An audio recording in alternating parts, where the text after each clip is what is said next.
Alain Carcenti, bonjour. Bonjour. Merci d'abord de nous accorder cet entretien, enfin d'accorder à l'AGE cet entretien, donc au moment où le sujet dont on va parler va être discuté aujourd'hui au Parlement européen. Il fait donc l'actualité, puisqu'il va y avoir un vote pour ou contre la reprise de la loi sur la déforestation. Le report de la Voilà, loi, oui. sur le report de la loi sur la déforestation importée. Alors, vous êtes économiste, vous êtes chercheur au CIRAD depuis 1992. Bon, j'ai repéré cette date parce que vous faites donc partie de la génération des chercheurs qui a connu le sommet de la Terre, le rapport Meadows, donc la question de la finitude des ressources, etc. Et un espèce de systémisme dont on aura l'occasion de reparler. Alors voilà pourquoi je donne cette date. Alors vous êtes aussi docteur en sciences sociales et vos recherches portent sur les instruments économiques des politiques publiques en lien avec les forêts, le foncier surtout, et le développement. Vous avez travaillé à la loi européenne sur la déforestation importée, vous avez suivi les questions de fiscalité écologique, le rôle des puits de carbone, de REDD+. Vous étiez également à Cali, à la COP 16, et vous avez pu y faire des Non, propositions. non, non, non, je n'étais pas à Cali. Vous n'étiez pas à Cali, Non, d'accord. non. Enfin, vous avez suivi et vous y avez fait des propositions, simplement donc concernant les crédits biodiversité, et vous avez mis au service du financement de la biodiversité mondiale ce que vous aviez appris, votre connaissance des marchés et de la compensation carbone, et bien sûr des débats qui y avaient été associés, puisque on avait largement décrié ce problème des certificats carbone. Alors, avant d'évoquer tout cela, peut-être qu'il serait intéressant de faire un petit tableau de la déforestation aujourd'hui dans le monde, et quels sont les pays qui sont les plus touchés ou les plus responsables de cette déforestation. D'accord, bah merci beaucoup Dominique et bonjour à tout le monde, donc à toutes et à tous. Oui, la déforestation, alors, son importance déjà, la déforestation a plutôt tendance à baisser en moyenne, même si elle a remonté probablement depuis un an ou deux, notamment lié à des très grands feux de forêt qui détruisent des forêts de manière avec des méga-feux notamment qu'il y a eu notamment en Amérique du Sud. Alors, globalement, la déforestation l'année dernière, d'après des chiffres qu'on peut avoir, mais il y a beaucoup d'incertitudes sur ces chiffres, on perdrait autour de c'est à peu près 6,4 millions d'hectares, hein, c'est plutôt en baisse par rapport aux chiffres que nous donne la FAO, qui nous dit la déforestation brute, c'était 7,8 millions d'hectares à peu près par an en moyenne entre 2010 et 2018. Donc, vous voyez, on serait plutôt en baisse.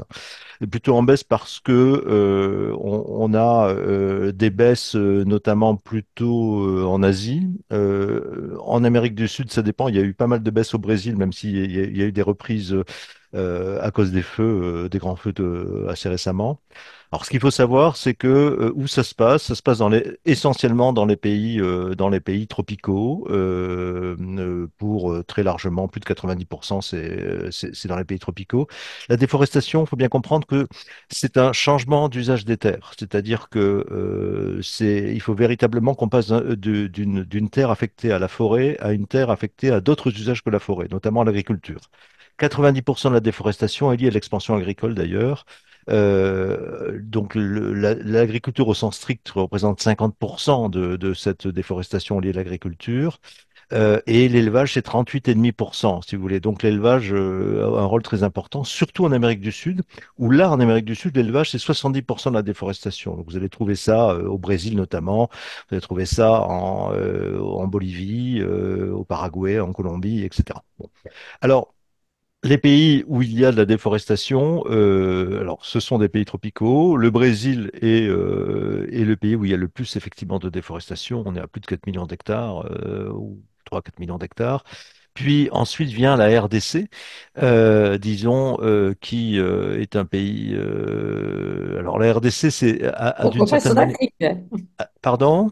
Donc on passe en Afrique là. On passe en Afrique. Non, non, mais je suis pas global, hein. Il y a le Brésil qui est effectivement en tête pour la déforestation, et puis ensuite vous avez la RDC qui perd plus d'1 million d'hectares par an. Et ce qui est assez, généralement c'était l'Indonésie qui venait en deuxième, et maintenant c'est la République démocratique du Congo depuis quelques années. Parce que l'Indonésie, il y a eu une baisse de la déforestation assez importante qui aurait tendance à reprendre. Là, tout récemment, parce qu'il y a un démantèlement d'un certain nombre, disons, de réglementations environnementales qui est en train de se faire, avec une expansion, par exemple, de la canne à sucre et des mines de nickel qui font beaucoup de dégâts dans ce nombre de forêts. Enfin voilà, en gros, le tiers c'est à peu près ça. Et après, on a d'autres pays, évidemment, qui sont importants. Donc voilà voilà un peu le panorama de la déforestation aujourd'hui. Alors, dans le tableau que vous venez de nous dresser, l'Europe a quand même des responsabilités. Alors, bon, j'ai lu qu'il y avait 10% des dégâts qui étaient dus à l'Europe, hein. Et c'est la raison pour laquelle vous vous êtes engagé dans la réflexion sur la loi sur la déforestation importée, à laquelle vous avez largement participé. Alors, de quoi s'agissait-il? Et puis peut-être donnez-nous votre avis et votre position sur l'Europe et son rôle. Oui, alors, bon, si vous voulez, premièrement, il faut savoir que la déforestation mondiale, elle est en partie liée au commerce international, mais c'est une part minoritaire. C'est-à-dire qu'en fait, selon les estimations de recherche les plus récentes, hein, et qui convergent à peu près, on estime qu'entre 20 et 25% de la déforestation mondiale est liée au commerce international. Ce qui veut dire, à contrario, que la majorité de la déforestation est liée à des consommations intérieures d'un certain nombre de pays. Le Brésil étant un très bon exemple parce que le Brésil, la majorité de la déforestation vient de l'élevage bovin. Il y a bien sûr des exportations de viande bovine vers la Chine, vers l'Europe, qui sont significatives. Mais la majorité de la consommation de la viande bovine est le fait des Brésiliens eux-mêmes. Donc c'est un très bon exemple là-dessus. L'autre exemple, c'est la République démocratique du Congo qui exporte des minerais, mais qui n'exporte pratiquement pas disons, de produits agricoles, qui en importe plutôt, y compris de l'huile de palme, par exemple, parce qu'ils ne sont pas autosuffisants. Et donc, pourtant, c'est le numéro 2 de la déforestation. Donc, on voit bien que la part de la commerce international est une part très significative, mais c'est quand même une part minoritaire. Alors là-dessus, l'Europe, qu'est-ce que fait l'Europe, c'est quoi? Bah, l'Europe, c'est, disons, d'après une étude très citée en ce moment, enfin la dernière, celle du WWF, enfin pour le WWF, dit en gros, il y a 16% de la déforestation liée au commerce international qui est imputable à l'Europe. C'est-à-dire 16% donc alors on va prendre 25%, on va prendre la fourchette haute, hein. Donc 16% de 25%, ça fait 4% à peu près, hein. Ça veut dire qu'en gros, oui, on peut dire que l'Europe serait responsable par ses consommations, par ses importations, d'environ 200 à 250 000 hectares, si vous voulez, disons, de la déforestation mondiale. Voilà. Donc, cela justifie effectivement le fait qu'on s'intéresse à cette question, c'est-à-dire de savoir comment est-ce que on va pouvoir donner aux consommateurs européens un certain nombre d'assurances quant au fait que ce qu'ils consomment effectivement ne contribue pas à la déforestation et que on puisse réduire en partie la déforestation. Alors je dis bien en partie parce que le problème c'est que on n'est pas seul au monde évidemment, et probablement ce que l'Europe n'apportera plus comme produits liés à la déforestation sera probablement réorienté vers les grands pays émergents, la Chine bien évidemment, mais également l'Inde, les pays du Moyen-Orient, etc. Cela dit, alors, et donc il n'est pas sûr, si vous voulez, que, en gros, que ce règlement ait beaucoup d'influence sur la déforestation mondiale, parce qu'il y aura des redéploiements, hein, il y aura tout simplement des changements des flux commerciaux, mais alors, sauf dans certaines filières, par exemple pour le cacao. L'Europe reste le premier importateur de cacao, hein, qui notamment, alors ça concerne surtout, par exemple, l'Afrique de l'Ouest. Donc là, il peut y avoir une certaine influence. Mais je dirais une certaine influence parce que la consommation chinoise augmente régulièrement chaque année. Et bon, et voilà. Maintenant, une fois qu'on a dit cela, je pense qu'il est de toute façon absolument nécessaire que les Européens fassent leur part, même si cette part ne va pas changer fondamentalement. Ça aura une influence peut-être marginale sur la déforestation, mais il faut le faire. Alors, donc, en fait, c'est sur cette base hein, que vous avez travaillé pour mettre en place hein, cette loi sur la déforestation importée. Donc, elle a été adoptée par le Parlement européen en 2022. Elle devait entrer en vigueur en 2024.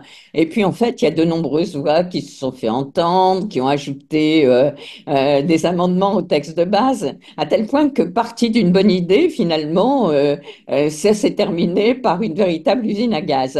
Alors en tout cas, c'est ce qu'on dit, une rediscussion a lieu pour une adaptation qui devrait être prévue pour fin 2025. C'est un petit peu aussi l'objet du débat aujourd'hui au Parlement. Alors racontez-nous un petit peu bon, comment les choses se sont passées. On va aller très rapidement puisque maintenant c'est quelque chose c'est un texte qui existe. Euh, Qu'est-ce que vous pensez surtout de la suspension? Certains y ont vu un recul du Green Deal. Est-ce que vous partagez cette position ou bien et est-ce que ça a des chances d'exister, de renaître demain? Alors, bon, je pense que cette loi va être adoptée. Peut-être qu'elle sera, qu'elle sera adoptée. Peut-être qu'elle rentrera en vigueur plus tard que prévu. Nous verrons. Il y aura peut-être quelques assouplissements. Nous verrons. Alors, Mais est-ce qu'il première, fallait y faire ces assouplissements? pardon? Est-ce qu'il fallait faire des assouplissements? On va en parler. Disons que, alors, première chose, il faut comprendre que ce n'est pas une loi sur un règlement sur la déforestation importée. C'est un règlement sur la déforestation, tout court. Qu'est-ce que ça veut dire? Ça veut dire qu'effectivement, au départ, les réflexions qui ont eu lieu dans les années 2000, à partir de 2015, 2000, voilà, sur notamment en France, etc., on parlait surtout de la déforestation importée. Mais qu'on va arriver au niveau d'une réglementation internationale, on a des principes. L'Europe, vous savez, se fait fort de respecter, disons, de rester dans un cadre multilatéral. Ce cadre multilatéral du commerce, c'est le cadre de l'OMC, l'Organisation mondiale du commerce. Et il y a un principe de base à l'OMC, c'est le principe de non-discrimination. On peut, disons, faire des tas d'entorses au libre-échange, mettre des droits de douane, refuser d'importer un certain nombre de produits dans le cadre de l'OMC. Ça peut se justifier pour des mesures environnementales, hein, donc ça, c'est tout à fait clair. Il y a un tas de principes. Simplement, si on le fait, il faut que ce qu'on demande aux autres, on se l'applique à nous-mêmes. C'est-à-dire que, en gros, en fait, ça concerne non pas alors ça concerne bien sûr les produits qui sont importés, un certain nombre de productions, le bois, l'huile de palme, le bœuf, le café, le cacao, le caoutchouc, le soja, hein. C'est les productions dites à risque de déforestation.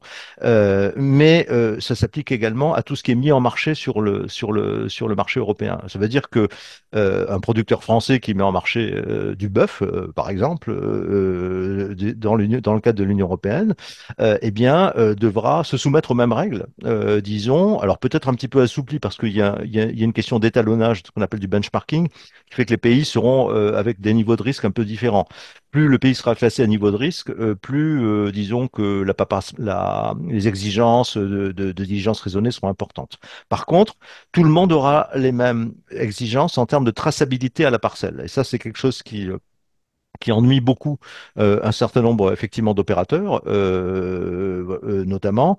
C'est parce que ça, effectivement, ça demande la mise en place d'un système de traçabilité, etc. Qui, par exemple, pour l'exemple du bœuf, ça peut être assez compliqué dans la mesure où en général, vous avez les vaches ou les bœufs naissent il y a un lieu de naissance.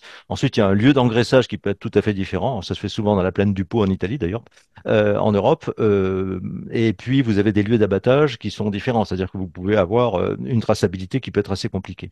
Et c'est finalement, vous avez deux oppositions donc, après que ce règlement a été, disons, travaillé. Vous avez eu d'abord une très très forte opposition des pays du Sud, pour des raisons qu'on va effectivement indiquer si on en a le temps, parce que notamment, si vous voulez, il y a deux éléments qui posent problème pour les pays du Sud. Premièrement, le règlement européen ne distingue pas entre déforestation illégale, qui là ne pose problème à personne, enfin pose problème à personne. Quand c'est illégal, les produits ne rentrent pas, ça c'est logique, mais également les problèmes de déforestation légale. Alors la déforestation peut être légale, effectivement, dans les pays producteurs, soit parce que, eh bien, on a décidé qu'on pouvait déboiser de la forêt parce que c'était légal. C'est le cas par exemple du Brésil, où sur les propriétés privées en Amazonie légale, on peut déboiser, si on obtient une concession agricole, on peut déboiser jusqu'à 20% si on a de la forêt partout sur sa propriété, on peut déboiser jusqu'à 20%. En Indonésie, on a ce qu'on appelle des forêts de conversion, c'est-à-dire des forêts qui sont déclassées parce qu'elles ont été dégradées par l'exploitation forestière et on considère qu'il faut maintenant les passer au palmier à huile. Mais également tout simplement parce que les définitions de la forêt sont pas les mêmes. C'est-à-dire que beaucoup de pays n'ont pas les mêmes définitions que celle que le règlement européen a pris en compte, qui est le règlement, qui est la définition de la forêt, hein, de la FAO. C'est-à-dire, en gros, c'est 10% de couverts forestiers, pour faire simple. Beaucoup de pays n'ont pas les mêmes définitions de la forêt. Ils ont des définitions plus larges, plus restrictives, pardon, de la forêt.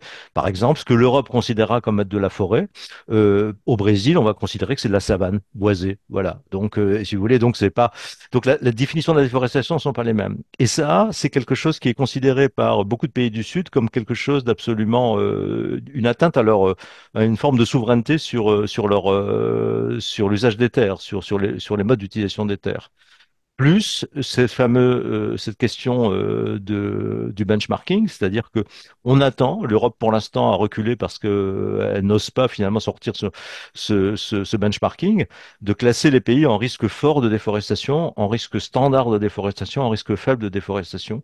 Et alors là, évidemment, si vous voulez, les pays considèrent, enfin que ce soit le Brésil, l'Indonésie, la Malaisie, considèrent que ce système de benchmarking, c'est quelque chose de discriminatoire et de punitif. Et donc, voilà. Donc il y a une forte opposition des pays du Sud pour ces différentes raisons. Et également, il y a tout récemment, c'est-à-dire depuis l'an dernier, un certain nombre de pays européens ont compris un peu tard, que c'était pas de la déforestation importée, c'est que les règles qu'on demande aux autres, on va se les appliquer à nous-mêmes.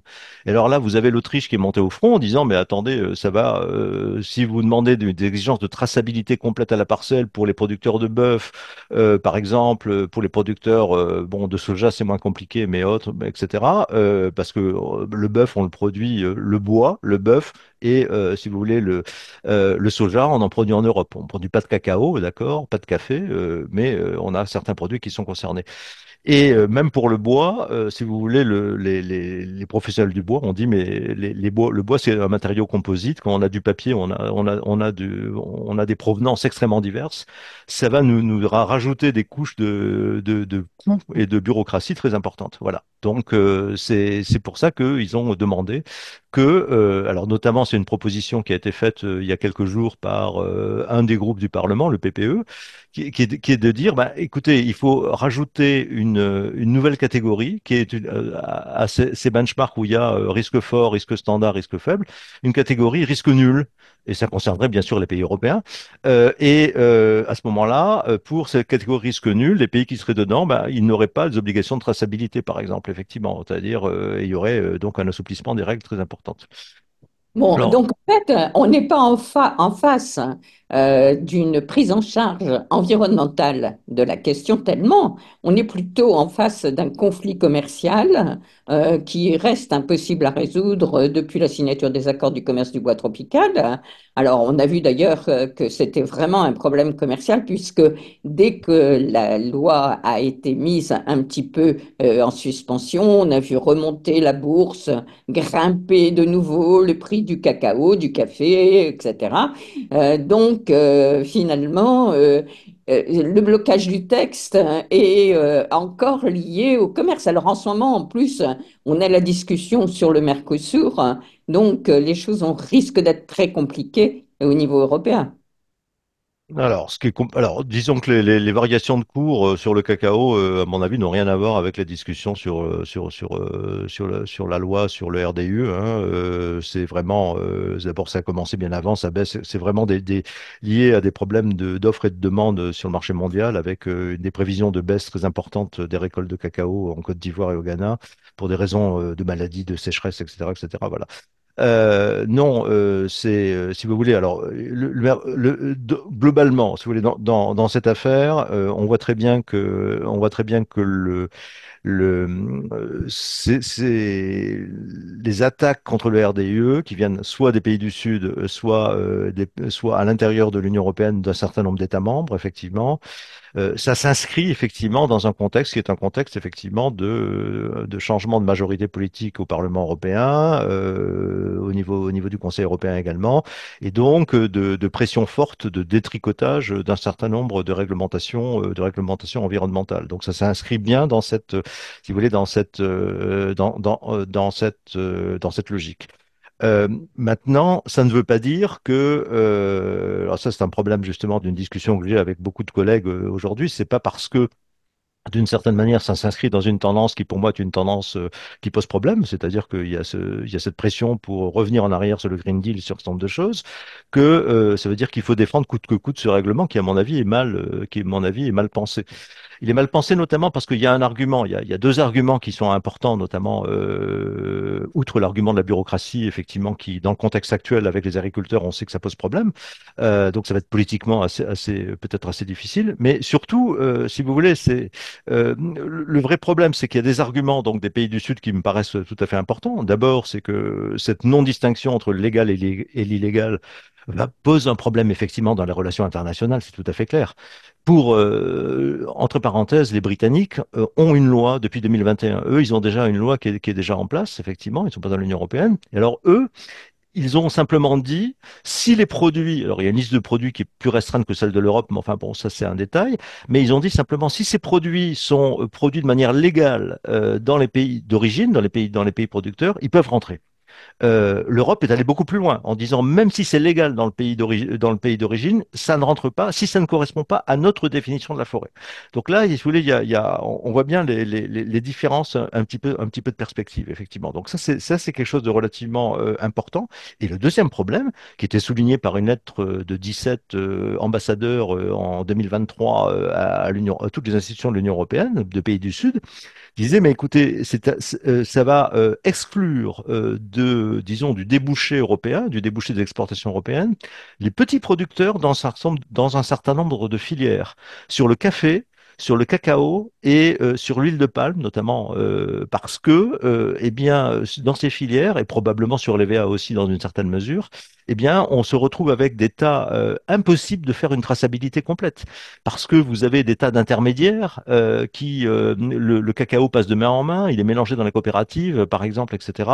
Et il est absolument l'exigence de traçabilité ne pourra pas n'être comment dire supportée par les petits producteurs, sauf un certain nombre d'entre eux qui sont dans des programmes de durabilité des grandes firmes. En gros, les grandes firmes ont leurs planteurs, ont leur programme, ont leur effectivement, et donc eux, ils sont cadastrés, ils sont tracés, etc., etc. Mais vous en avez une très grande majorité qui ne le sont pas. Et donc, effectivement, ça pose un problème. Donc, c'est quelque chose qui probablement, va poser des problèmes avec nos partenaires commerciaux, donc avec des risques de représailles commerciales, avec des risques effectivement en plus. Je dirais qu'aujourd'hui, l'Union européenne comment dire, on a pas mal de difficultés, je dirais, géopolitiques avec un certain nombre de pays du Sud, global, hein, etc. C'est peut-être pas la peine d'en rajouter. Et d'autre part, le problème, c'est que aujourd'hui, ça va effectivement exclure des débouchés les plus rémunérateurs de très nombreux, des millions de petits producteurs. Et ça pose quand même un problème sur l'impact de cette mesure par rapport à la dimension sociale, aux objectifs sociaux de l'Union européenne. Alors, est-ce que c'est ce qui vous a poussé d'ailleurs à vous préoccuper davantage de la dimension foncière de cette question? Bah, la dimension foncière, elle croise la question de la traçabilité des petits producteurs. Si vous voulez, bon, vous prenez par exemple le problème de café ou de cacao en Afrique de l'Est ou en Afrique de l'Ouest, hein, Bon, il n'y a pas de cadastre, donc il n'y a pas de cadastre. En plus, les états civils sont effectivement très aléatoires. On a donc avoir un cadastre géolocalisé et un état civil stabilisé, ce sont deux conditions importantes pour avoir une traçabilité. Bon, en Côte d'Ivoire, par exemple, tout simplement, une comparaison entre les listes de planteurs qui étaient celles disons, que les entreprises avaient et les mêmes listes en principe qui étaient celles du Conseil Café Cacao, par exemple, effectivement, montraient que simplement pour l'identification des personnes, il n'y avait que 6% de recouvrement entre les deux. C'est-à-dire qu'en fait, il y a des problèmes c'est pas les mêmes noms, etc., etc. Voilà. Donc, ce problème de foncier est absolument important pour la traçabilité. Mais est-ce Euh, que vous avez, je vais poser autrement ma question. Est-ce oui. que vous avez l'impression que ce débat, finalement, qui est assez commercial d'une manière générale, risque quand même d'aider à régler, à régulariser la question du foncier dans des pays où la terre appartient en fait à personne, ce qui permet à celui qui la cultive, etc. Non, je pense pas que ça change beaucoup de choses. Disons que on doit Ça n'aidera clarifier, pas. ouais, on doit clarifier. Bah, c'est-à-dire que non, ce qui va se passer tout simplement, c'est que très probablement là où la traçabilité sera impossible, donc pour un certain nombre de petits producteurs, ces petits producteurs se tourneront, disons, vendront plutôt à d'autres traders, à d'autres commerçants qui eux vont soit écouler sur le marché local, soit tout simplement vendre à la Chine, à l'Inde ou autre, hein, etc. Alors dans le cacao, ça sera un peu limité effectivement parce que là vraiment l'Union européenne c'est la seule filière où il y a vraiment une dominance en termes d'importation de part de marché. Mais sinon, eh bien, ce qu'on appelle les pisteurs, hein, ou les intermédiaires proposeront des produits que l'Union européenne ne voudra plus acheter à des opérateurs, à des commerçants qui, eux, exportent vers la Chine, exportent vers le Qatar, exportent vers l'Égypte ou autre. Bien, alors il nous reste à peu près une demi-heure. Donc on va prendre maintenant la direction de Cali. Alors bien sûr, il y fut question, comme d'habitude dans les COP, de la contribution financière à la protection de la biodiversité mondiale. Alors on aurait pu reprendre les mécanismes de la Convention climat, mais il y a une différence de taille, hein. La lutte contre le CO2 peut être un peu standardisée, tandis que la biodiversité, elle, est multiple, diverse, et on a des marchés locaux très différents. Donc, par rapport à cette question, on a quitté le modèle climat. Il y a eu une proposition de crédit biodiversité qui était très inspirée des crédits carbone et des marchés carbone, dont nous avons un petit peu parlé, et une proposition de financement volontaire. Deux propositions se sont donc trouvées sur la table. Laquelle avez-vous choisi et pourquoi? Alors, d'abord, tout dépend. Pardon, là, il y a un écho. Oui, Voilà. allez-y. Oui, Voilà. d'accord, j'y vais. Non, alors tout dépend effectivement de quoi on parle. Et ça, un des problèmes, c'est que les concepts n'étaient pas très clairs et ce que les gens avaient en tête n'était pas très clair. En fait, les crédits biodiversité, pour moi, ça n'a de sens que dans des systèmes de compensation, de ce qu'on appelle des offsets, de compensation biodiversité. Alors, le système de compensation, on en a en France. Simplement, jusqu'à présent, on n'utilisait pas des crédits biodiversité. En gros, la SNCF détruisait ou endommageait certains habitats naturels pour faire passer une ligne à grande vitesse.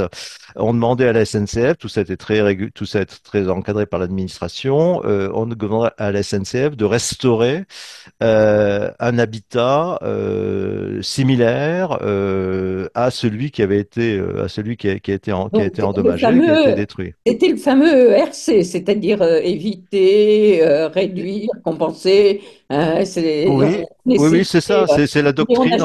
on n'a jamais su vraiment compenser Non, on n'a surtout jamais su éviter. C'est et ça le surtout problème. éviter. Parce que le plus important dans cette affaire, c'est d'éviter. Mais derrière éviter, vous avez, est-ce qu'on fait le projet? Est-ce qu'on fait la ligne de chemin de fer? Est-ce qu'on fait l'autoroute? Bon, donc voilà. Et donc vous voyez derrière tous les enjeux économiques, les pressions financières, etc. Donc en fait, On a beaucoup trop donné, comment dire, la priorité à la compensation, qui est une sorte de pis-aller, hein, plutôt que l'évitement. Et le problème, c'est bien l'évitement. Mais pour revenir à ce que je disais, c'est-à-dire qu'effectivement, la compensation, ce qu'on appelle la compensation classique, hein, ce qu'on peut appeler à la demande aussi, ça existe en France ou dans beaucoup de pays assez classiquement. Bon, la SNCF endommage un écosystème, ils doivent restaurer un écosystème comparable. euh, Localement en plus, c'est-à-dire pas de manière pas trop éloignée dans une zone bon qui peut être variable effectivement, mais pas trop éloignée des dommages. C'est-à-dire en gros, si il y a quelque chose qui se fait du côté de Montpellier, puisque bon c'est le cas en ce moment, voilà, on va pas aller faire des compensations dans le Nord-Pas-de-Calais si vous voulez. Il faut le faire ça quand même dans une région à peu près locale. Simplement, il y a d'autres systèmes de compensation qui existent dans le monde et d'ailleurs la France est en train de les adopter. Ça s'appelle la compensation par l'offre. La compensation par l'offre, c'est simplement une manière de dire, il peut y avoir des institutions, des organismes spécialisés qui vont travailler pour faire en avance, disons, de la compensation. Enfin, c'est pas de la compensation, mais en tout cas pour restaurer des écosystèmes, pour conserver des écosystèmes menacés, et qui vont pouvoir être autorisés par une autorité, par une autorité publique à émettre en avance de ce qu'on appelle des crédits biodiversité. Alors, vous avez aux États-Unis, par exemple, vous avez des banques, des mitigation banks, donc des banques de compensation, si vous voulez, qui peuvent être publiques ou privées d'ailleurs, et qui, eh bien, travaillent, restaurent, achètent des terres, louent des terres, font des paiements pour services environnementaux, ça s'appelle des easements aux États-Unis, avec des propriétaires privés pour dire, bah, vous conservez cette zone humide dans votre territoire, ou je restaure effectivement cette espèce dégradée, etc. Ça donne le droit d'émettre des crédits biodiversité spécifiques qui ne sont pas généraux, qui correspondent, si il y a des crédits biodiversité zone humide d'estuaire, par exemple, hein, et qui ne sont pas fongibles avec les crédits biodiversité forêt de montagne, par exemple. Et ensuite, quand il y a les développeurs, entre guillemets, c'est-à-dire les constructeurs d'infrastructures qui vont faire les dégâts, eh bien, on demande à ces développeurs d'acheter des crédits biodiversité correspondant à ce qu'ils impactent, aux impacts négatifs qu'ils vont avoir. Donc, vous voyez, c'est un système dans lequel, contrairement à la France, on a des crédits biodiversité qui n'existent pas en France jusqu'à présent. Donc, voilà. Donc, la question. Alors, quand on parle de crédit biodiversité, en fait, on peut parler de ça, c'est-à-dire on peut parler du fait que se développe ce qu'on appelle cette compensation par l'offre, hein, dont on peut discuter du bien fondé, etc., etc. Bon, je dirais que c'est pour aller très vite, c'est quand même mieux que rien, même si ça n'atteint absolument pas les objectifs de zéro perte nette, etc., etc. Parce que la biodiversité, comme vous l'avez dit, c'était quelque chose d'hétérogène. Il y a beaucoup de choses qui ne sont pas remplaçables, etc. Mais enfin, bon, voilà. Alors, est-ce qu'on parle de ça avec des crédits biodiversité, ou est-ce qu'on parle d'autre chose? Et c'est pour ça que nous sommes un certain nombre à avoir proposé un autre terme des certificats biodiversité qui seraient un instrument de contribution, c'est-à-dire qui seraient complètement détachés, enfin complètement, qui serait détaché de la logique de compensation, qui serait simplement de dire, eh bien, au Gabon, par exemple, on veut renforcer la lutte anti-braconnage dans les aires protégées. Donc, on va mettre en place un certain nombre de dispositifs de contrôle avec des drones, avec plus d'éco-gardes, etc., etc. Tout ceci, on va avoir, et donc tout ceci va générer des impacts en termes de réduction du braconnage des éléphants. Eh bien, on peut, pour financer cette opération, eh bien, on va émettre, par exemple, des certificats biodiversité qui donc ne sont pas du tout liés à un système de compensation, mais qui seront proposés sur le marché international, y compris à des acheteurs japonais, qui pourront ainsi participer, contribuer à l'effort global collectif pour la protection de la biodiversité mondiale. Donc, c'est une Alors, logique complètement différente. est-ce que ça se rapproche un peu de ce qu'ont défendu les autochtones, enfin les peuples indigènes, qui ont voulu que finalement on adopte, plutôt que des contrats justement commerciaux entre personnes, qu'on adopte ce fameux financement de 1% qui est un financement global sur ce que les bénéfices des industriels, de la cosmétologie, de la pharmacie, etc., dont eux assuraient que 20% iraient directement au travail sur le terrain. Et finalement, c'est la position qui a été adoptée plutôt que celle de contrats commerciaux. Alors, est-ce que finalement, ce que vous proposez se rapproche un peu de ça ou pas? Parce que ce serait une convergence. Non, non, parce que c'est un autre débat, c'est un vieux débat sur ce qu'on appelle les APA, sur Pour la les PA. partages des avantages et qu'est-ce qui croise des questions de propriété intellectuelle sur les ressources génétiques. Disons qui, Oui, alors mais c'est c'est là que se trouve forcément l'argent aussi. Enfin, on a estimé aussi qu'on avait là une source financière extrêmement importante. oui, sauf que disons que enfin bon, ça c'est un autre débat. Si vous voulez, je pense que c'est complètement. Alors ça existe depuis assez longtemps.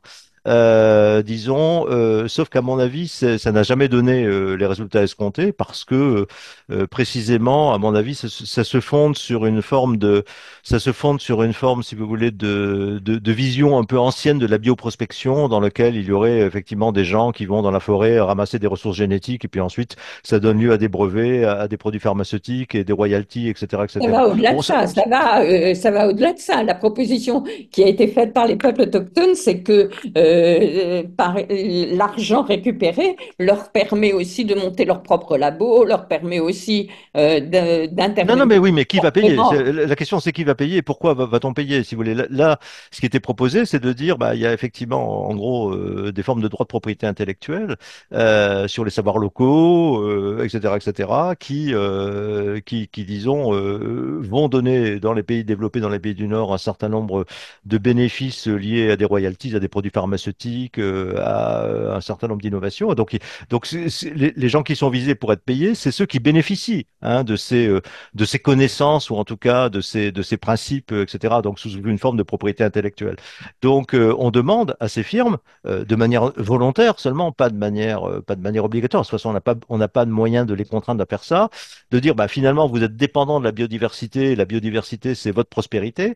À ce moment-là, vous êtes volontairement mettez de l'argent dans ce fonds de Cali etc. Après, il y aura une utilisation, un certain nombre de garanties d'utilisation. Alors, il y a un recouvrement avec les propositions des certificats biodiversité, c'est que les motivations de ceux, des entreprises ou des agents économiques, des banques, des assurances qui pourraient acheter ces certificats biodiversité pour contribuer à l'effort global, soit ce sont des firmes qui peuvent le faire, des entreprises qui peuvent le faire parce qu'elles considèrent effectivement que leur business model dépend quand même du bon état général de la biodiversité, de manière générale, donc elles le font.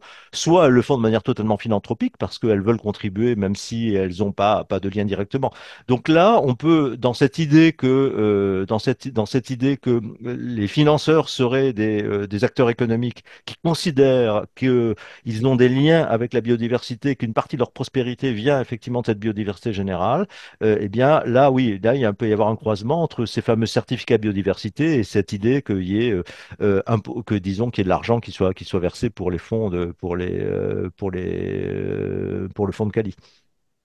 Alors, on a été même jusqu'à la proposition d'un fonds de conservation qui a été proposé par le Brésil, qui a rencontré donc un énorme succès à Cali, qui va être rediscuté à l'occasion du G20 en novembre prochain, et bien sûr qui prépare déjà la COP 30 de Belém.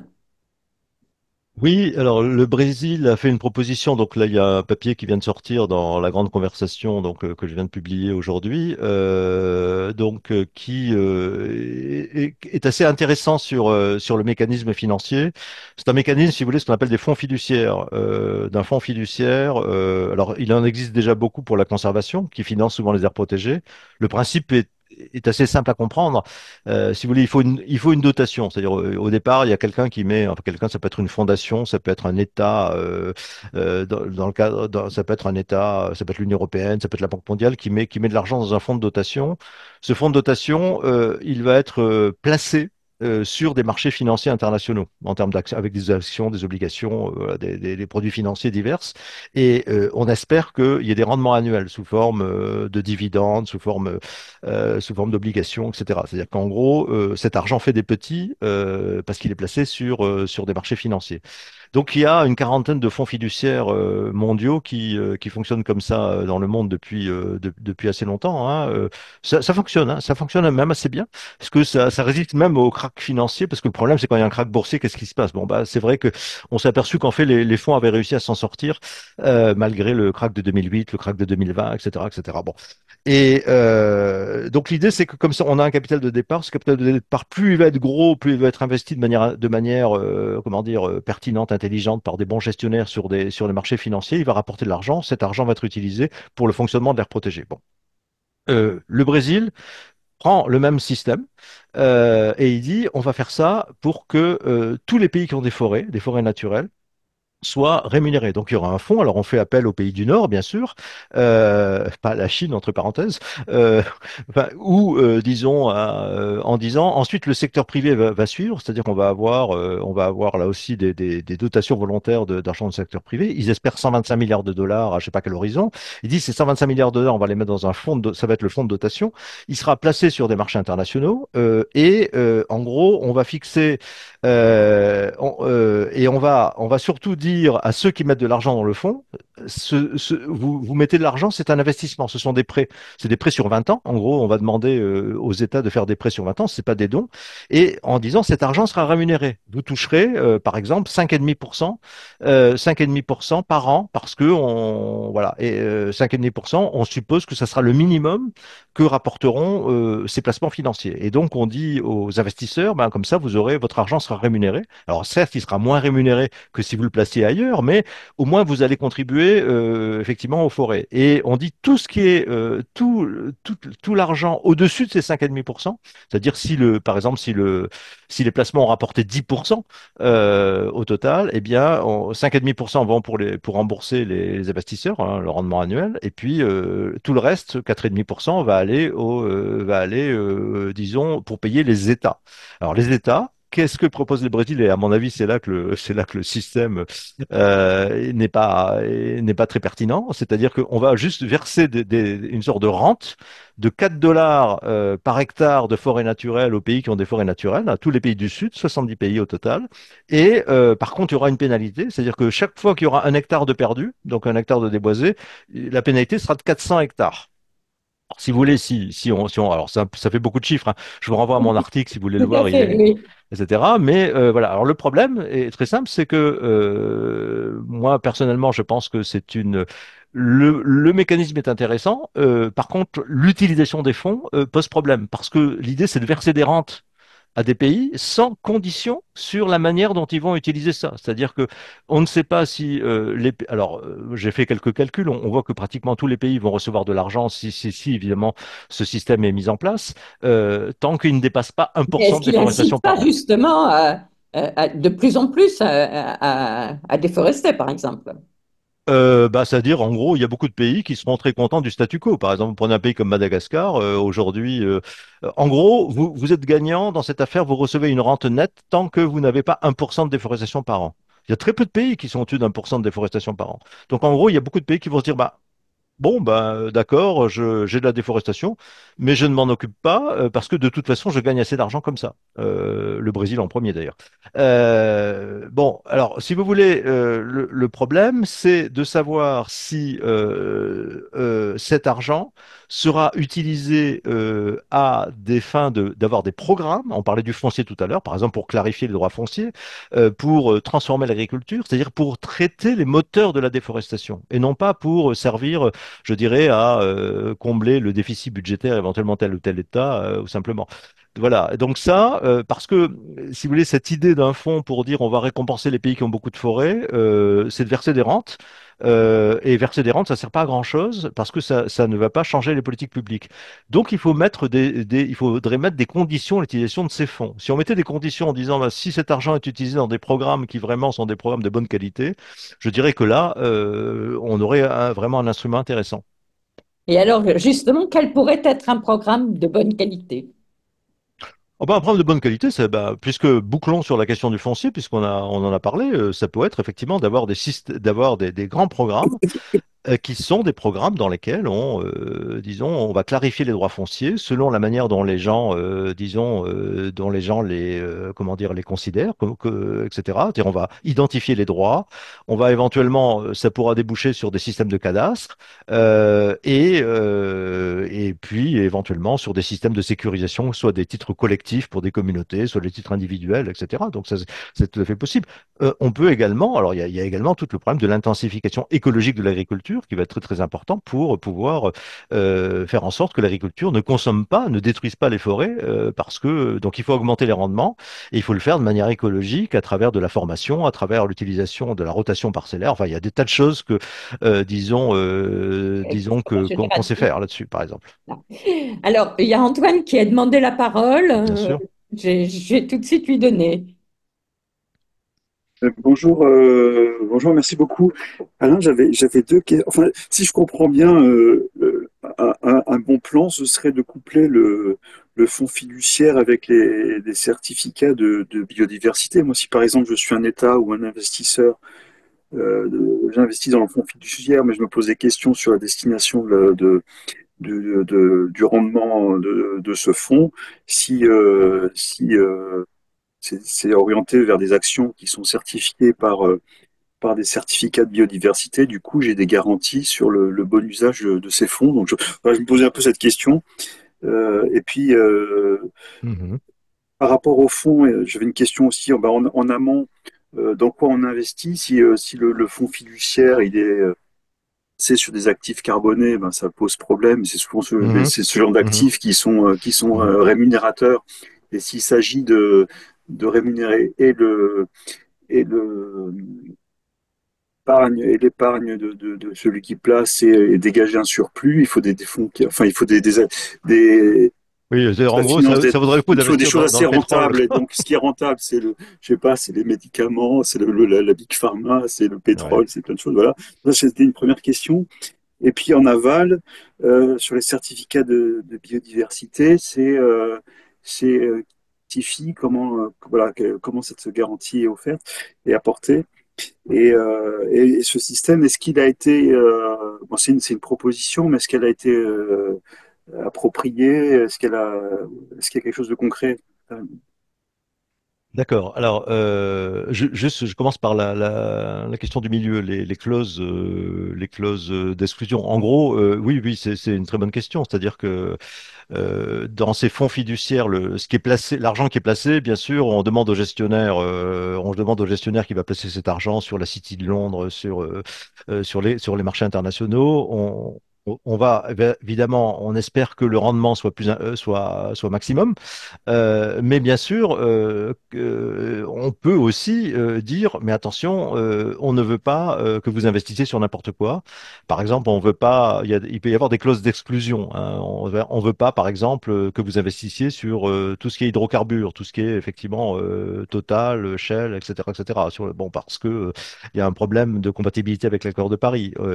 Exclusion du charbon, exclusion éventuellement de l'armement. Enfin, ça, c'est tout à fait possible. Et dans les fonds fiduciaires qui existent pour la conservation, il y a, selon les cas, il y a différents types de clauses d'exclusion. Dans la majorité des cas, il y en a. Il y a certains fonds qui n'en ont pas, hein. Je le dis tout de suite pour être très clair. Mais ça dépendra effectivement de bon, si ce fonds général se met en place, il y aura une gouvernance et probablement il y aura peut-être des clauses d'exclusion particulières effectivement qui seront faites. Donc on sait faire ça en gros, mais effectivement on peut exclure des secteurs qui sont très rentables, donc il va falloir faire en sorte que les investissements éthiques rapportent suffisamment d'argent. Bon, première chose. Alors, est-ce que ça peut se croiser la question de fonds fiduciaires avec des certificats biodiversité? Oui, effectivement, on peut envisager que une manière, disons, une condition, effectivement, pour que, par exemple, les pays reçoivent cet argent, plutôt que de dire je paye 4 hectares par surface de forêt, naturel dans un pays, alors que souvent le pays n'y est strictement pour rien. Enfin bon, et que ça peut être de dire, après il y a des tas de possibilités, ça peut être de dire effectivement, on va, le pays émet des certificats biodiversité qui correspondent à des actions concrètes sur le terrain, et à ce moment-là, il reçoit, disons, l'argent de ce fonds fiduciaire peut être utilisé pour acheter, pour être l'acheteur. Donc à ce moment-là, on n'a pas besoin d'aller avoir des acheteurs japonais particuliers, on a des investisseurs, on a ce fonds et donc c'est le fonds qui est le premier acheteur finalement de certificat de biodiversité. C'est effectivement une possibilité. J'avoue que je n'avais pas pensé jusqu'à présent, mais on peut penser à pas mal de choses. Alors, ça amène à la troisième question, c'est alors qu'est-ce que c'est les certificats de biodiversité, qui va les garantir, etc. Alors là, c'est vraiment une question tout à fait ouverte. Très probablement, un certificat, c'est une certification, donc c'est certifié par un tiers. Un tiers, ça va être un certificateur, ça va être il y aura un standard, il y aura effectivement des standards. Bon, Vera, qui est le standard bien connu de certification des projets carbone sur le marché volontaire, a déjà, disons, ce qu'ils appellent un crédit nature. Ce crédit nature, ils ont tout de suite dit, ça ne sera pas de l'offset, ça ne sera pas de la compensation, ça sera de la contribution, et ça sera à la fois du carbone et du carbone, de la biodiversité et du social. Donc effectivement, et en gros, ils disent, nous proposons de certifier effectivement, de certifier les actions qui seront menées et qui auront des impacts positifs sur la biodiversité, etc. Alors nous verrons parce que Vera a été bien sûr chahuté par les scandales sur le marché carbone où on considère ils ont certifié des produits, des crédits carbone qui en fait n'avaient aucun impact climatique. Mais voilà, c'est comme ça que ça va probablement se passer, c'est-à-dire qu'il y aura des vérificateurs tiers. Alors il y a tout un débat pour savoir est-ce qu'il faut certifier des résultats en termes de biodiversité ou, et moi je suis plutôt de ce côté donc de cette deuxième option, de certifier des pratiques, c'est-à-dire de dire, et ça c'est une organisation qui s'appelle l'Organisation for Biodiversity Certificates, qui est français, donc une organisation française qui regroupe Carbone 4, Adriada et avec le soutien du Muséum d'histoire naturelle, qui dit l'idée c'est que on ait des pratiques qui soient certifiées à dire d'experts, des pratiques agricoles, pratiques agro-silvopastorales, qui soient des pratiques dont on peut nous dire qu'elles sont très bonnes, qu'elles sont bonnes dans un certain contexte sur la biodiversité. Et à ce moment-là, on peut avoir peut-être des certificats qui soient délivrés sur la base des pratiques dont un certain nombre d'experts et de scientifiques nous disent, bah, ces pratiques, elles vont avoir un impact positif. Ce qui n'empêche pas d'ailleurs, disons, également d'avoir une partie une deuxième tranche des paiements, des certificats, qui soient délivrés au moment où des objectifs précis avec une métrique biodiversité soient atteints. Le problème étant que si on doit attendre effectivement pour financer un projet que certains indicateurs de biodiversité soient atteints, il peut y avoir un décalage temporel assez important, qui peut être même de plusieurs mois, plusieurs années, et donc on ne peut pas financer l'investissement au départ, donc changement de pratique. Donc d'où voilà, donc c'est un peu le type de réflexion qu'il y a aujourd'hui autour de ces certificats biodiversité. J'ajoute que personnellement, je plaiderais pour quelque chose qui s'appellerait un certificat de nature. Ça fait un peu allusion à ce que Madame von der Leyen a dit. Je ne sais pas ce qu'elle avait exactement en tête sur un crédit nature, mais un certificat nature qui serait vraiment un instrument de contribution et qui à ce moment-là pourrait prendre en compte, arrêterait de découper en tranches les services écosystémiques, mais dirait il y a des questions de carbone, il y a des questions de biodiversité, il y a des questions de santé des sols, il y a des questions de qualité de l'eau, de disponibilité de l'eau et bien sûr de social, c'est-à-dire comment est-ce qu'on répartit les bénéfices effectivement avec les communautés, les propriétaires, etc. Et à ce moment-là, on aurait vraiment une approche systémique, mais et ça serait qui serait à mon avis modulable selon les territoires. Il y a des territoires pour lesquels la question de l'eau est plus importante que la question du carbone, etc., etc. Donc vous voyez, c'est probablement des pistes de réflexion qui sont aujourd'hui extrêmement ouvertes, mais pour répondre à la question, ça doit être vérifié oui, par des vérificateurs, par des standards, etc. Alors là. C'est pas une garantie totale, mais on voit pas très. C'est ça la logique de la chose, et c'est ça qui va distinguer par rapport à la philanthropie. Parce qu'on m'a posé souvent la question en disant, mais alors votre truc, comment ça se distingue de la philanthropie? Et ma réponse est de dire, bah écoutez, en philanthropie, il y a des coûts d'apprentissage. Il faut savoir quel est le bon projet, etc. Dans quoi on va investir, etc. Comment on va mesurer. Là, effectivement, si les vérifications sont faites par des tiers de confiance, eh bien, à ce moment-là, ça réduit les coûts de transaction, comme on dit en économie, c'est-à-dire ça permet effectivement à des investisseurs de dire, bon, ben voilà, j'ai pas tout le processus d'apprentissage de comment est-ce qu'on fait un bon projet biodiversité à faire ou un projet nature, et je peux effectivement acheter, financer donc ces projets en achetant des certificats biodiversité. Alors, avant de passer aux autres questions, il y en a une de Nathalie Chopard à qui je vais donner la parole très rapidement. J'aurais voulu savoir justement, enfin vous venez de l'aborder un petit peu, cette dimension systémique des certificats nature. Elle pourrait, en fait, on s'aperçoit qu'on est à la fois en train d'essayer de trouver des solutions qui permettraient de gérer les problèmes à la fois du climat, à la fois de la biodiversité, etc., et qu'on s'oriente de plus en plus vers une réflexion systémique des chercheurs en ce sens. Mais on a vu qu'il n'y avait pas possibilité d'avoir un seul texte parce qu'on a quand même des approches extrêmement différentes entre le climat et la biodiversité. Mais croyez-vous que dans un temps prochain, on va aller de plus en plus vers cette position et qui est, à mon avis, un tout petit peu différente de ce qu'on voit enfin, se profiler également, c'est-à-dire la modification des institutions financières internationales. Et il risque d'y avoir une importance enfin quelque chose de plus important donné du côté de la modification des institutions financières et qu'on oublie les questions environnementales. Bah, je ne sais pas comment répondre à cette question. Disons, alors, premièrement, alors je vous réponds en tant que travaillant sur les instruments économiques précisément. Il faut être très clair, il n'y a pas d'instrument miracle. Il n'y aura que des combinaisons intelligentes, optimales d'instruments, des politiques publiques, et y compris des instruments privés qui pourront commencer à apporter un certain nombre de solutions et avoir des instruments. Il y a également des instruments réglementaires qui sont tout à fait importants. Toute la question, c'est comment est-ce où est-ce qu'on met le curseur entre le réglementaire, l'incitatif, voilà, le volontaire, le réglementaire, etc., etc. Donc ça, c'est des questions qui sont des questions ouvertes. Et il n'y a pas de réponse dogmatique et idéologique là-dessus. Alors après, tout le problème, par exemple, avec les institutions financières, ça va être de savoir comment est-ce que on va faire en sorte que la finance puisse ne pas être antagonique avec les objectifs environnementaux et qu'au contraire, elle puisse, disons, servir à financer un certain nombre de choses. Alors, il y a un aspect dont on n'a pas parlé, mais sur lequel je travaille beaucoup en ce moment avec la Banque mondiale, avec l'Agence française de développement, c'est ce qu'on appelle la fiscalité écologique. Alors, c'est pas de la finance au sens, comment dire, enfin, c'est de la fiscalité précisément, c'est-à-dire d'avoir des systèmes de bonus-malus, c'est-à-dire des systèmes dans lesquels on taxe de manière différente des produits, des productions durables et des productions qui ne sont pas durables. Alors, selon certains critères, c'est pas des critères de certification, par exemple, hein. Pour vous donner un exemple, au Gabon, disons, depuis 2020, les concessions forestières qui sont certifiées sont moins taxées, nettement moins taxées que les concessions qui ne sont pas certifiées.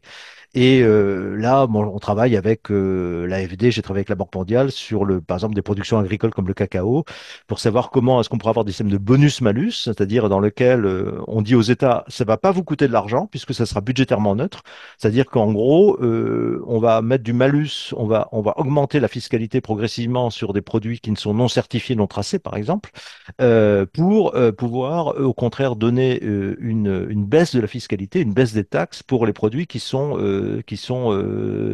certifiés, qui sont tracés. Donc, en rassurant les fiscalistes, en disant ça coûtera pas d'argent puisque c'est un système effectivement complètement circulaire. Voilà. Donc, c'est une réponse que je peux vous donner. Disons que il y a une question plus générale, c'est comment est-ce que la finance va pouvoir être utilisée au service, disons, beaucoup plus d'objectifs écologiques. Ça, c'est vraiment un très gros chantier. Et puis, moi, personnellement, là, je travaille beaucoup sur ces questions de fiscalité qui me paraissent aussi une partie du problème. Mais est-ce qu'on en parle de ce chantier? Est-ce que vous avez l'impression Euh, Enfin, ma question, c'était aussi, est-ce qu'on n'a pas tendance à affiner la dimension financière au détriment, finalement, d'une réflexion sur... Bah, non, non, je crois que la réflexion, si vous voulez, c'est la question, c'est que on a besoin de mobiliser de l'épargne privée en plus de l'argent public qui est de moins en moins disponible. Par contre, on a une épargne privée qui est absolument gigantesque au niveau mondial, au niveau français, etc. Donc, de ce point de vue, alors on a besoin pour plein de choses, pour l'industrialisation, pour la santé, etc. Donc, et là, on a besoin d'instruments financiers spécifiques.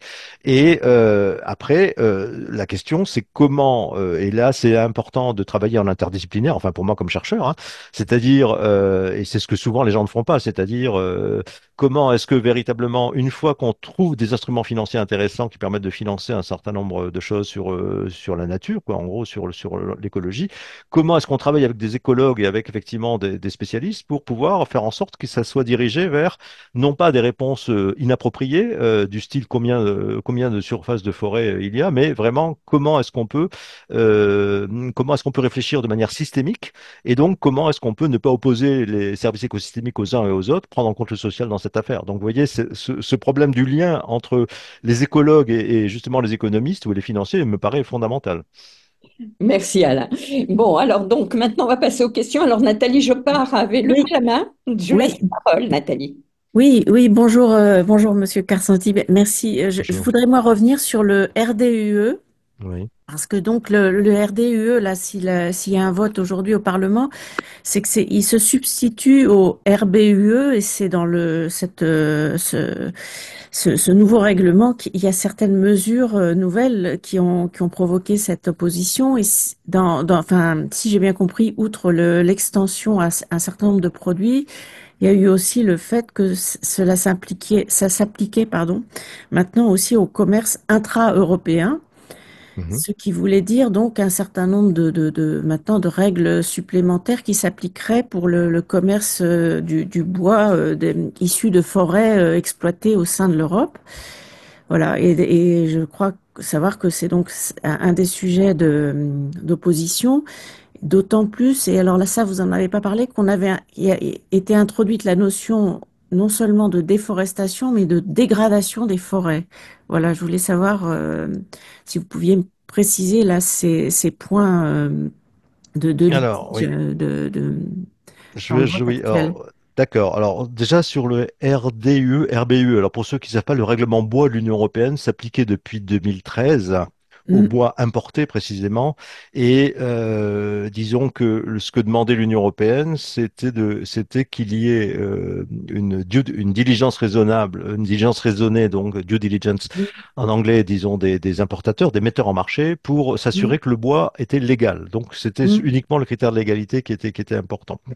Il y avait quelque chose d'ailleurs, ça a rendu furieux les Indonésiens, qui d'ailleurs doivent, alors je sais pas où ils en sont, ils avaient parlé d'introduire un recours devant la Cour européenne de justice, parce que ce qui était prévu dans le cadre du règlement bois, c'était une fois si un pays réussissait à avoir un système de vérification et de traçabilité de ses bois, un système de vérification de la légalité, eh bien, ce système, une fois qu'il recevait l'assentiment également de l'Union européenne qui vérifiait que le système était fiable, robuste, etc., euh, tout le bois, par exemple, pouvait être importé vers l'Europe sans faire l'objet, passer par la due diligence, par la diligence raisonnée. Ça simplifiait beaucoup les procédures, etc. Le seul pays qui a réussi jusqu'à présent, alors le Ghana va y arriver, là, ça y est, apparemment, mais le seul pays qui, depuis 2016, je crois, si je me trompe pas, a réussi à avoir cette certification pays, quoi, en gros, qui leur permet, etc., c'est l'Indonésie.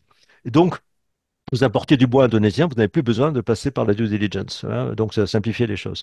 Sauf qu'avec le règlement, le RDE, eh bien, qui va mm, recouvrir le RBE, eh mm, bien, on devra faire la due diligence quoi qu'il arrive, même avec le bois indonésien, parce que la légalité n'est pas un critère suffisant, puisque, comme je vous le mm, disais au début, il mm, faut aussi vérifier que, un, il n'y a pas, alors je vais arriver à votre deuxième point, qu'il n'y a pas de déforestation, et puis qu'il n'y a pas, alors pour le bois, de dégradation. Alors la dégradation, c'est intéressant parce qu'au départ, dans la première mouture du texte de la commission, le premier projet, la dégradation, c'était pris comme un élément générique. Et en gros, la dégradation, ça peut être le changement de structure, ça peut Mhm. être le changement de structure de la forêt, etc. Ce qui posait un problème, notamment pour tout ce qui est exploitation sélective du bois, par exemple dans les pays tropicaux. Dans les pays tropicaux, on ne fait pas de coupe rase, sauf qu'on veut convertir la forêt derrière, mais c'est un autre problème. Ce qu'on Mhm. fait, c'est qu'on prend quelques bois, on prend quelques mètres cubes, quelques Mhm. pieds par hectare, donc il n'y a pas de déforestation. Mais on peut considérer ça comme de la dégradation, même si la Oui, dégradation réversible, etc. C'est un autre débat. Et à ce moment-là, disons que l'Union européenne, alors, il y a eu un certain nombre d'organisations professionnelles qui ont dit, mais vous allez, à ce moment-là, tout le commerce du bois tropical avec l'Europe est arrêté, parce que si on juge que c'est de la dégradation du fait qu'il y a moins de carbone dans la forêt, qu'il y a un changement de la structure, Mhm. etc., ça, on arrête tout. Donc l'Union européenne a revu cette notion de la dégradation. Et disons, elle a fait maintenant quelque chose qui dit la dégradation, c'est le passage d'une forêt naturelle, primaire ou secondarisée, mais une forêt naturelle, à une forêt plantée ou une forêt de plantation, c'est-à-dire une forêt artificielle ou semi-artificielle, Mhm. si vous voulez. Mhm. Donc là, ça vise quoi? Ben, ça vise d'une certaine manière tout ce qui va être conversion d'une forêt dégradée en plantation d'eucalyptus ou en plantation, etc. Et une des questions qui se posent pour la filière, c'est qu'en est-il des coupes Mhm. rases qu'on peut avoir dans les Ouais. forêts, dans certaines méthodes sylvicoles, effectivement, qu'on peut avoir dans les forêts des Landes, par exemple, où Oui, on coupe effectivement et on replante. Alors là, il y a effectivement, c'est une question parce que ça peut tomber, ça peut être considéré comme de la dégradation. Enfin, c'est pas, non, alors c'est pas tout à fait exact parce qu'en réalité, les forêts des Landes, elles sont déjà des forêts plantées. Donc, oui, passer de forêt voilà, plantée oui. à forêt plantée, ça change rien. Donc, en fait, Mhm. ça tombe pas, ça pose pas de problème pour ça. Le problème qui va se poser, c'est effectivement si vous avez des forêts dégradées, un peu comme ce qui se passe en Indonésie aujourd'hui, mais ça peut se passer en Roumanie ou ailleurs, des forêts naturelles très dégradées qu'on décide de couper, y compris pour des raisons sanitaires d'ailleurs, hein, Oui, oui, parce oui, qu'effectivement, et qu'on décide de replanter derrière. À ce moment-là, vous passez d'une forêt naturelle oui, à une forêt effectivement plantée. À ce moment-là, ça tombe. À ce moment-là, c'est pas possible. On peut plus le oui, commercialiser avec le RDIE. Et évidemment, beaucoup de forestiers disent, mais enfin, c'est complètement, il y a un problème parce que on a de temps en temps vraiment, pour des raisons sanitaires, de oui, couper. Il y a des forêts qui sont en train de dépérir. Donc, il vaut mieux effectivement, parce qu'elles sont pleines de scolytes, etc., les couper oui, et puis replanter derrière avec des essences plus oui. résilientes, etc. Donc il y a des tas de Oui, le problèmes qui ont changement été climatique. totalement sous-estimés par la Commission. Oui, et alors, parce que cette définition de forêt naturelle, justement, ça ne s'applique pas à beaucoup de forêts en Europe. Il y a quand même, la plupart des forêts européennes sont anthropisées. Donc, qu'est-ce qu'on Ouais, entend elles sont exactement? anthropisées, bah oui, elles sont. Alors c'est aussi une question. Là, je suis tout à fait d'accord. Là, j'ai pas la réponse, mais ça fait partie effectivement encore d'une interrogation. Et si vous voulez, c'est en fait Mhm. beaucoup de forêts sont semi-naturelles ou semi-anthropisées parce que Oui, il y a eu, on a planté des arbres quelque part, mais il y a eu de la régénération naturelle aussi. Donc oui. voilà. Alors qu'est-ce qu'on considérera comme de la forêt naturelle, semi-naturelle, etc., etc. Et, Hein, en- dans et encore une fois, là, on se trouve en face d'une question qui pourrait rejoindre les problèmes du climat. Il est clair que le réchauffement climatique va entraîner une refonte des forêts, une Ouais. réadaptation au changement climatique. Donc, est-ce que ça, on le prend en compte? Et c'est là que les deux Mhm. Mm. problèmes se joignent. Oui, tout à fait. C'est-à-dire qu'il va y avoir, bon, il y a des dynamiques, y compris sur la manière dont on gère les forêts par rapport au changement climatique, par rapport au dépérissement, par rapport aux maladies. Et là, on est, enfin, c'est une illustration parmi d'autres, si vous voulez, du fait que, pour moi, ce règlement est très déconnecté des problèmes de mise en œuvre, bon, et que tout le monde, disons que, bon, que ce soit les fonctionnaires européens ou les parlementaires européens, ne connaissent pas grand-chose à ces questions. Ils ont été, je veux dire, ils ont cru bien faire. Enfin, je veux dire, les objectifs sont incontestables hein, du règlement européen. Simplement, le diable est dans les détails et les problèmes de mise en œuvre sont très importants. Et donc, maintenant, au moment où doit voter, où on va mettre en application ce règlement, qu'on s'aperçoit qu'il y a des tas de choses qui sont beaucoup plus complexes et auxquelles on n'a pas pensé du tout dans le cadre de la mise en œuvre. Donc, voilà. Et donc, c'est là qu'on est devant les limites, disons, de cette approche qui est une approche très politique, voire très administrative, Avec le fait d'ailleurs que, et là je ne vais pas me faire des amis, mais bon, je commence à avoir l'habitude, si vous voulez, qu'il y a beaucoup d'ONG il y a beaucoup d'ONG très animées de bonnes intentions qui ont beaucoup poussé, fait beaucoup de lobbying très efficace, souvent à Bruxelles auprès des parlementaires notamment, mais auprès de la Commission aussi, pour dire il faut absolument cette loi, etc. Et qui aujourd'hui, disons, disent il faut absolument voter cette loi, pas de recul, etc., etc. Bon, et qui considèrent, enfin, qui méconnaissent également, ou qui veulent méconnaître, je ne sais pas, les problèmes que ça pose. Donc, on voit qu'il y a plein de questions qui n'ont pas été effectivement bien traitées. Alors, je vais donner la parole à Pascal Verdeau qui a demandé. Pascal? Oui, bonjour à tous. Bonjour. Merci beaucoup, monsieur, pour cet exposé très clair. Euh, je vais rebondir sur la fin de votre propos pour avoir été observateur à Bruxelles pendant près de 25 ans. Euh, et notamment sur ce que vous nous disiez, la proposition du PPE, donc majoritaire, de rajouter une catégorie risque nul pour l'Europe. Je suppose donc que cet amendement, le PPE étant majoritaire, va passer. Est-ce que, il existait à votre connaissance, et là, je parle notamment de la commission Environnement du Parlement européen, et est-ce qu'il existait des propositions, si j'ose dire, alternatives par rapport au PPE? Je pense notamment aux socialistes, aux Verts. Vous nous avez expliqué qu'il y avait eu un lobbying des ONG effectivement très fort. Et puis sur ce règlement dont vous nous dites qu'il est mal ficelé, mal pensé, est-ce que vous souhaitez alors, comme vous l'avez dit tout à l'heure, que l'on s'aligne finalement sur la Grande-Bretagne, c'est-à-dire que les produits faits de manière légale dans les pays du Sud pourraient entrer? Bref, qu'est-ce que vous proposez pour remettre un petit peu de cohérence dans le règlement déforestation? Ben, je vous Merci. remercie. Je vous remercie. Ça me permettra justement d'exposer ce que j'avais proposé moi à la commission comme alternative qui n'a pas été retenu, mais on pourra en rediscuter. Alors, d'abord pour pour la première partie de la question. Alors oui, alors risque nul, ça serait qu'on passerait de trois catégories. Je vous ai aujourd'hui, si vous voulez, les trois catégories envisagées par la Commission, c'est pays à risque, je ne sais plus comment ça s'appelle, risque fort. Donc normalement, on devrait retrouver les pays où il y a beaucoup de déforestation et où il y a un peu des difficultés de contrôle, de corruption, de contrôle du territoire, etc. On devrait retrouver l'Indonésie, le Brésil, la RDC, enfin voilà, bon, donc toute une série de pays. Bon, pour l'instant, l'Union européenne n'a pas voulu sortir, n'a pas voulu effectivement sortir son benchmarking, hein. Ils ont repoussé ça et on ne sait pas s'ils vont le sortir parce que évidemment quand le Brésil et l'Indonésie s'ils sont classés en risque fort, eh bien, ça posera, enfin, ça va rajouter une couche, disons, du conflit diplomatique, voire commercial potentiel, etc. Bon, donc risque fort, risque standard et risque, ce qu'on appelle risque faible. Et dans risque faible, bon, bah, on va retrouver bah, les pays dans lesquels il n'y a pas de déforestation, ou très peu, ou en tout cas la forêt augmente. Donc on va retrouver les pays européens, on va retrouver le Canada, même les États-Unis, etc., puisque de toute façon les surfaces augmentent.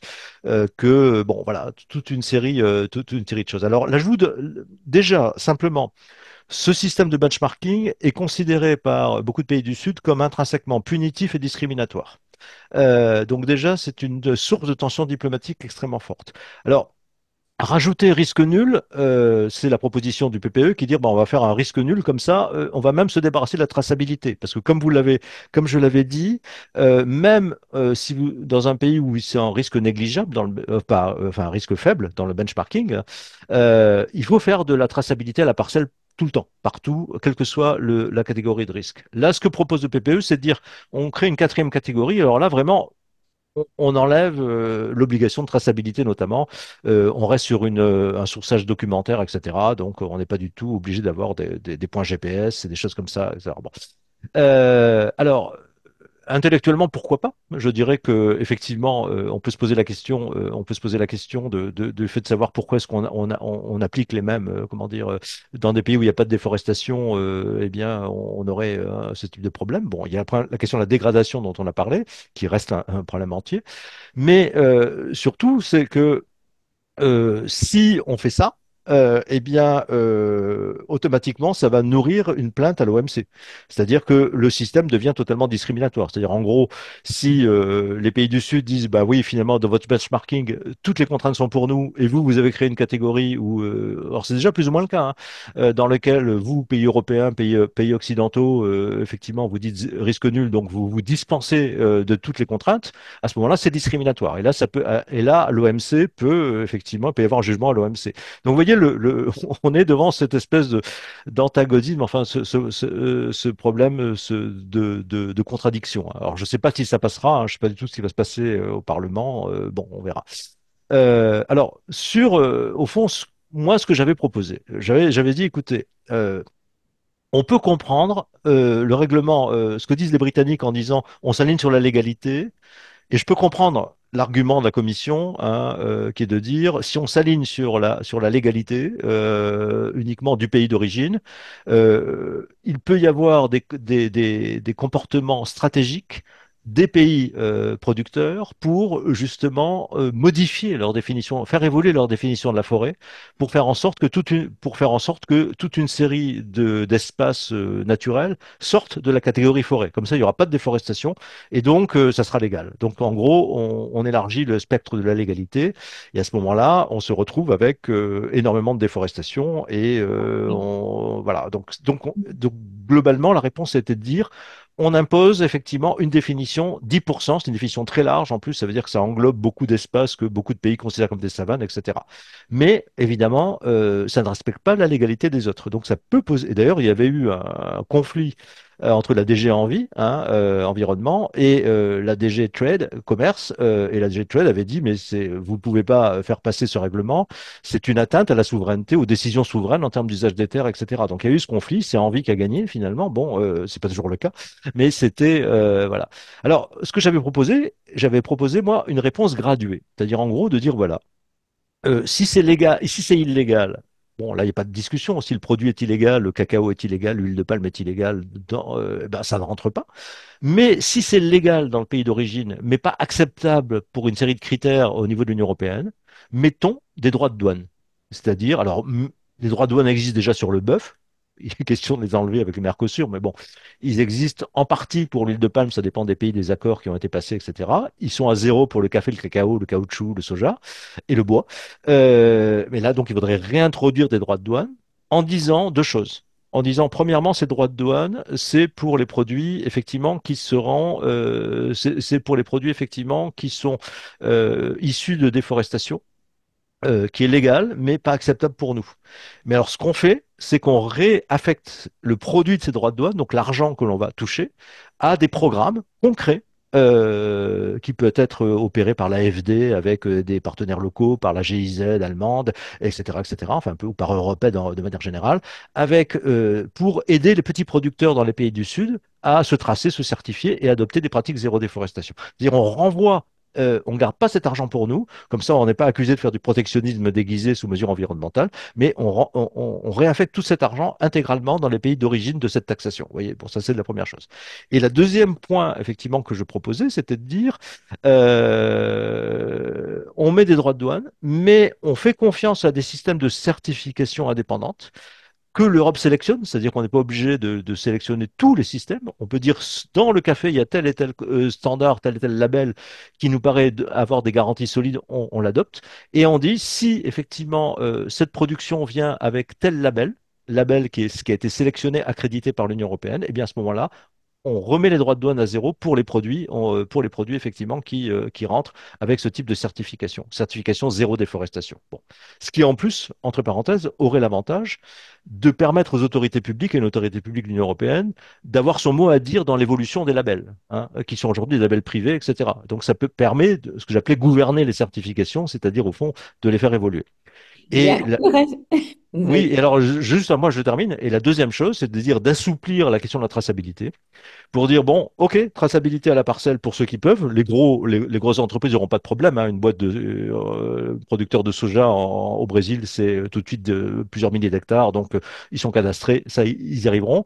Par contre, qu'on puisse, notamment pour certaines filières comme le café, le cacao et voire l'huile de palme, c'est effectivement avoir d'une traçabilité au niveau d'un territoire, qui soit des territoires zéro déforestation, qui seraient également certifiés, vérifiés, etc. Mais ce qui permettrait aux petits producteurs d'être dans des territoires effectivement qui seraient entièrement labellisés comme territoire garant zéro déforestation. Alors, il faudrait qu'on définisse des critères précisément. Et à ce moment-là, ça en plus, ça créer des dynamiques collectives de projets de territoire entre les autorités locales, les producteurs, les entreprises, etc. pour dire, bah voilà, comment est-ce qu'on fait pour que notre territoire soit labellisé? Alors, c'était les deux propositions que j'avais faites. Bien. Alors, on a une autre. Alors, je rappelle d'abord qu'il nous reste seulement 10 minutes. Donc, je demande à tous ceux qui posaient question d'être assez brefs et à Alain de raccourcir peut-être aussi un peu. Donc, il y a une question de la part de Dominique Pialot. Oui, Oui, bonjour, vous m'entendez?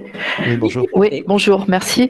En fait, je voulais savoir, bon, j'ai pas suivi du tout l'affaire depuis le début, donc je prends un peu le train en marche, et je voulais savoir si ce qui va être voté d'une part aujourd'hui, et d'autre part, j'ai compris qu'il y avait déjà un report de toute manière de l'entrée en vigueur qui avait été acté. Alors, déjà Non, non, peut-être non, il doit être ah, voté aujourd'hui, justement. c'est Il ça n'a qui pas va été être acté. voté C'est une aujourd'hui. C'est proposition voté du Conseil. aujourd'hui. Oui. Bon, est-ce que si c'est le cas, est-ce qu'il y a une possibilité que dans l'intervalle, ce soit revu et potentiellement dans le sens de Bon. vos recommandations? Alors, alors oui, dans l'intervalle, s'il y a report d'un an ou de 2 ans, bon, le PPE demande 2 ans, etc., il peut y avoir effectivement réouverture. C'est ce que craignent les ONG, hein, qui est réouverture de la discussion, etc. Bon, c'est ce que demande le PPE. Bon, voilà. Donc, il peut y avoir effectivement travail pour revoir un certain nombre de clauses. Donc, on va pas abandonner le règlement, mais on peut effectivement l'assouplir. Alors, Alors, c'est 2 ans ou 1 an déjà? non, pour l'instant, la proposition du Conseil, c'est 1 an. Mais bon, donc le PPE demande 2 ans. Voilà, on verra ce qui passe cet après-midi. Je ne sais pas très bien comment ça marche. Donc, bon. Alors, nous verrons. Disons, pour être très clair, j'ai pas mal discuté avec, pas beaucoup avec des membres du Parlement, malheureusement, mais avec, par contre, des gens de la Commission depuis. Ce qu'on m'a dit, c'est votre proposition sur les droits de douane modulés.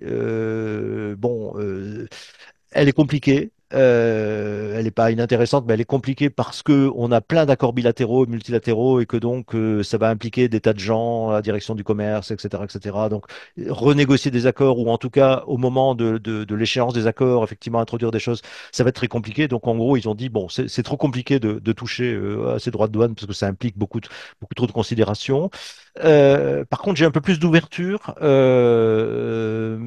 sur les questions de traçabilité, je dirais peut-être au niveau territorial, parce que les gens voient bien que ça peut être une réponse à l'inclusion des petits producteurs, parce que là, l'Union européenne est quand même assez sensible à cet argument, même s'il y a beaucoup de gens qui disent que c'est pas vrai, mais en réalité, tous les gens qui connaissent bien le terrain savent que c'est tout à fait vrai, que les petits producteurs vont être extrêmement affectés par ce genre de choses. Et donc, ça peut effectivement les intéresser.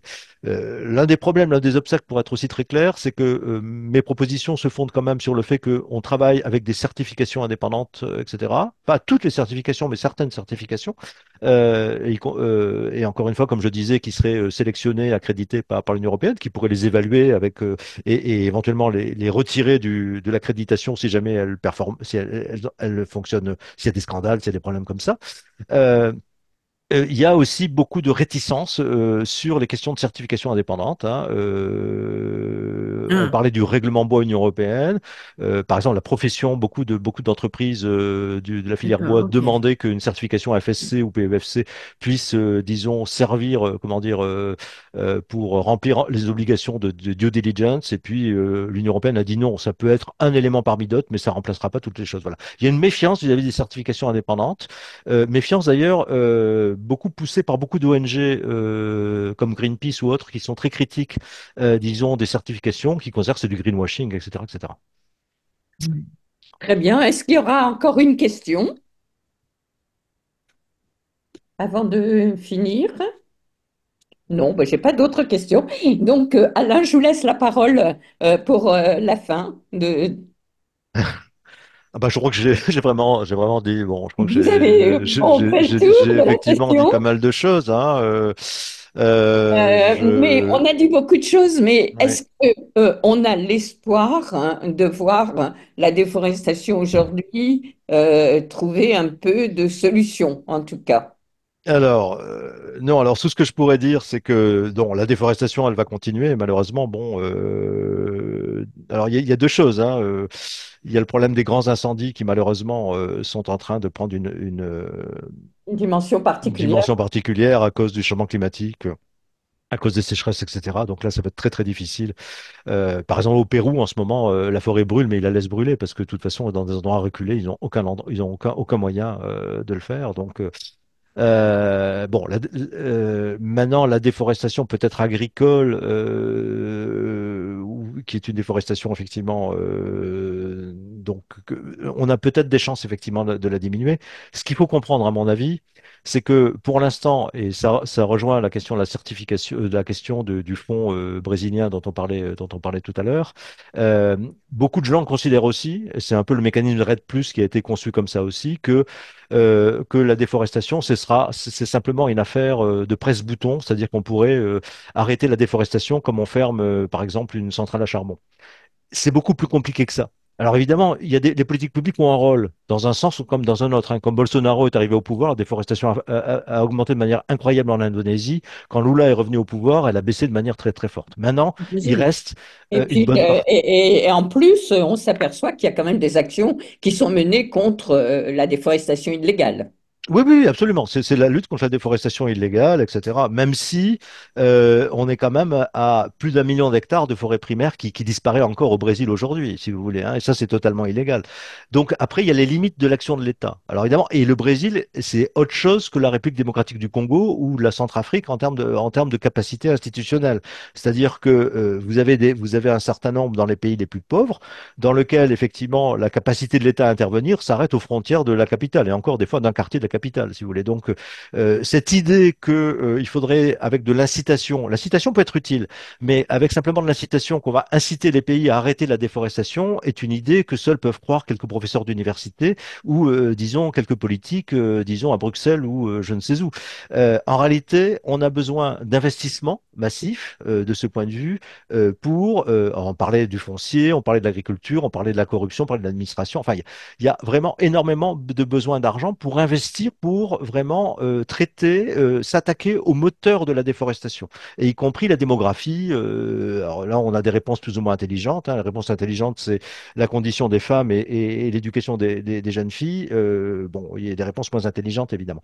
Mais tous ces problèmes sont également systémiques et il faut effectivement les traiter. Alors maintenant, on peut, je dirais, et dans l'affaire mais vous verrez dans le papier que j'ai fait pour Terra Nova, là, dans la grande conversation, on peut avoir une dimension, en plus de l'investissement, une dimension d'incitation pour que les pays fassent, essayer d'avoir des bonnes politiques, des politiques cohérentes, mais justement, cette incitation, c'est-à-dire éventuellement les transferts financiers qu'on peut faire pour récompenser, entre guillemets, des pays, ça devrait se faire non pas sur la surface de forêt, voire même la baisse de la déforestation, parce que souvent les pays n'y sont pour rien, c'est simplement que les prix du soja ou de l'huile de palme ont varié, ont baissé, etc. Ça serait de dire on conditionne effectivement les transferts financiers à la qualité, à la cohérence des politiques publiques qui vont avoir des impacts sur les forêts. Politique agricole, politique foncière, politique énergétique, etc. Et politique forestière, bien sûr. Et à ce moment-là, on pourrait dire, là, on remet des conditions et on juge. C'est-à-dire, on dit, voilà, ça, ce sont des politiques qui peuvent avoir des effets positifs qui vont dans le bon sens. Simplement, le problème, c'est que dans un cadre multilatéral, vous n'arriverez jamais à faire accepter par des pays comme le Brésil, par l'Indonésie, qu'il y ait des sortes de jugements sur leur politique. Ça, c'est pas possible en multilatéral. C'est pour ça que je ne crois plus du tout, de ce point de vue, à la logique multilatérale et que je suis plutôt pour des coalitions bilatérales, hein. Il y en a une qui s'appelle CAFI, qui est assez intéressante, hein, financée par la Norvège, mais à laquelle la France, l'Union européenne participent, etc., qui travaille avec les pays pour dire, voilà, comment on investit, voici des plans d'investissement, voici ce qu'on peut faire et qui peut mettre des conditions. Alors, elle le fait bien ou mal, etc. Donc ça, je pense beaucoup plus qu'on peut le faire dans des cadres bilatéraux que dans des cadres multilatéraux. Donc je pense que là aussi, faut qu'on change la manière dont on va réfléchir à ces instruments de financement internationaux. Et je pense que verser des rentes sans condition, c'est certainement une impasse. Bon, bah, en tout cas, on va finir sur ce grand débat multilatéral ou coalition et on aura l'occasion sans doute de vous retrouver. Moi, je remercie tous Merci d'avoir beaucoup. participé à ce débat et je vous souhaite une bonne journée. Au revoir. Merci beaucoup, Dominique. Au Merci, au revoir. revoir. Au revoir.